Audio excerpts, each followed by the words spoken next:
Okay, तो हम pharmacology को थोड़ा डिस्कस करते हैं। ओके, तो फार्माकोलॉजी जो है, जैसा कि आप सब जानते ही हैं, study of drugs. Study of drugs. अब ड्रग्स क्या चीज़ है? तो ड्रग्स जो है वो कोई भी एक ऐसा सब्सटेंस हो सकता है जिसको हम यूज़ कर रहे हैं और which is intended to be used for modifying और एक्सप्लोरिंग द फिजियोलॉजिकल फंक्शन और for curing the pathological state. तो कोई भी ऐसा सब्सटेंस जिसको हम इस्तेमाल कर रहे हैं फिजियोलॉजिकल स्टेट को प्रोवोक करने के लिए, उसको इंक्रीज करने के लिए, या फिर हम जो है पैथोलॉजिकल स्टेट को दूर करने के लिए, तो वो ड्रग्स कहलाती है। ओके, अगर हम सिर्फ ये इस्तेमाल करें कि भाई हम ड्रग्स जो है कोई भी एक ऐसा सब्सटेंस है जो कि बीमारी को दूर करने के लिए हम उसका इस्तेमाल करते हैं, तो उसमें फिर ये बात यहाँ पर आकर गलत हो जाती है कि बहुत सारी ऐसी कंडीशंस होती है जिसके अंदर बॉडी के अंदर कोई बीमारी नहीं है लेकिन स्टिल हम ड्रग्स का यूज़ करते हैं। जैसे कि हम यूज़ करते हैं IUCDs को प्रेगनेंसी के अंदर। तो प्रेगनेंसी तो कोई बीमारी नहीं है लेकिन फर्दर हम उसके अंदर जो है वो ड्रग्स का इस्तेमाल कर रहे हैं, तो वो जो है फिजियोलॉजिकल फंक्शन को इन्हेंस करने के लिए या प्रोवोक करने के लिए और पैथोलॉजिकल स्टेट से बचाने के लिए। ओके, तो ड्रग्स क्या है? It is a substance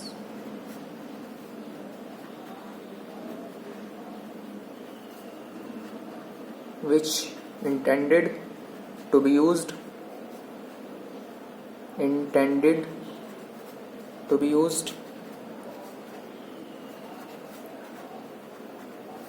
for exploring or modifying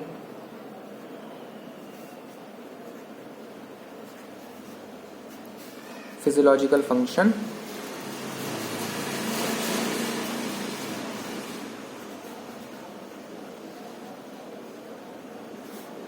or curing pathological state।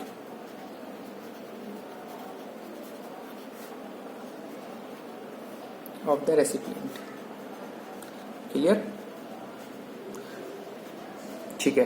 अब फार्माकोलॉजी को अगर हम क्लासिफाई करें तो फार्माकोलॉजी जो है जनरली दो ब्रांच के अंदर जो है वो डिवाइड हो जाती है।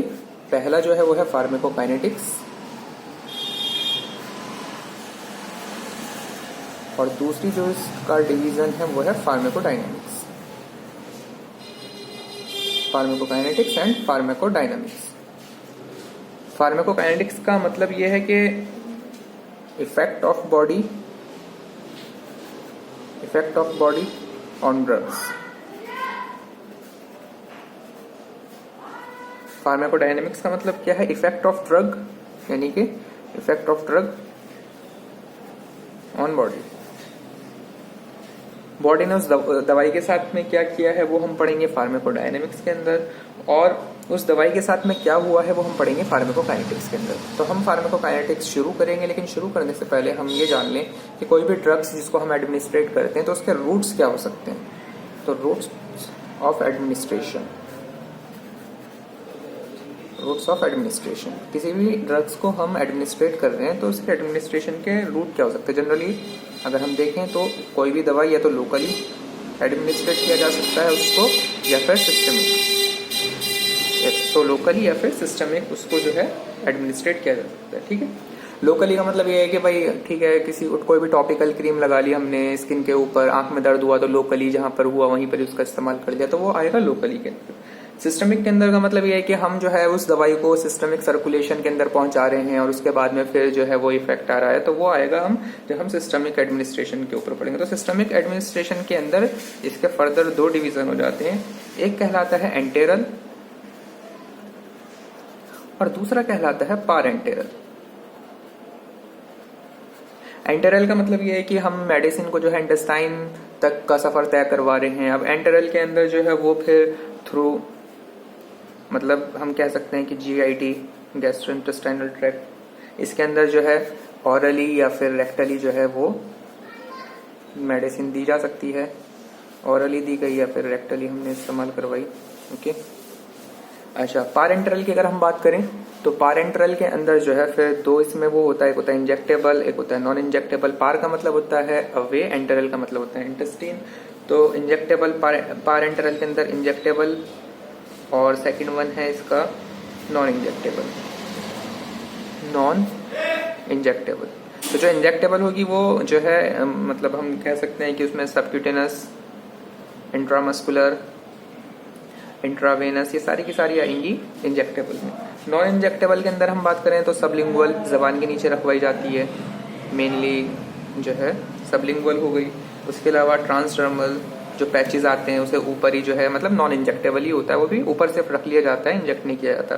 ट्रांसडर्मल, नेजल रूट के थ्रू हमने मेडिसिन दी है। ओके, तो नेजल रूट के थ्रू जो है या इनहेलेशन रूट के थ्रू हमने जो है वो कोई भी जो हमने मेडिसिन दी है वो सारी। अच्छा, इसके अंदर हो गया ऑरली या रेक्टली, और ये हो जाएगा फिर इंजेक्टेबल या नॉन इंजेक्टेबल। क्लियर यहाँ तक के? उसके बाद में फिर हम पढ़ेंगे फार्माकोकाइनेटिक्स। ये एक थोड़ा सा वो था कि एडमिनिस्ट्रेशन का पहले बताना था, ज़रूरी था, तो वो चीज़ मैंने बेहतर समझी कि पहले बता दूं।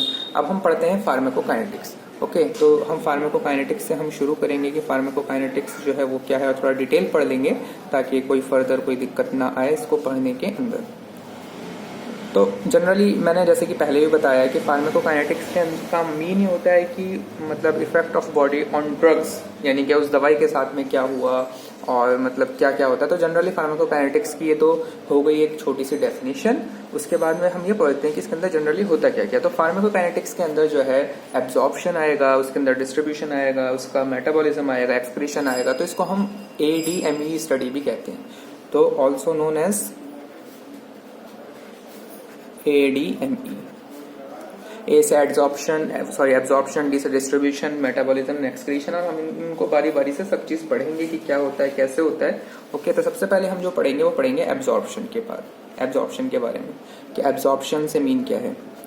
तो एब्जॉर्प्शन की जब हम बात करते हैं तो एब्जॉर्प्शन का मतलब ये होता है कि हमने कोई दवाई को जो है वो हमने इंट्रोड्यूस करवाया बॉडी के अंदर, तो जो ड्रग का वो जो हमने ड्रग दी है तो उस ड्रग का मूवमेंट होता है कहाँ से, जहाँ से एडमिनिस्ट्रेट किया गया, यानी कि साइट ऑफ एडमिनिस्ट्रेशन से सर्कुलेशन में, यानी कि कह सकते हैं हम कि movement of drug from the administration site to the circulation, तो वो कहलाता है एब्जॉर्प्शन। ओके, अब एब्जॉर्प्शन का जनरली मीन क्या है कि फॉर एग्जाम्पल हमने कोई मेडिसिन जो है ऑरली दी है और वो जो है फिर इस तरह से इसोफेगस से होती हुई जो है वो स्टमक के अंदर आई, स्टमक में आने के बाद में जो है वो फिर तो ये जो होगा कि हमने एडमिनिस्ट्रेशन करवाई कहाँ से और वो फिर जो है सर्कुलेशन के अंदर आ गई, दैट मीन्स कि उस दवा का एब्जॉर्प्शन जो है वो हो गया।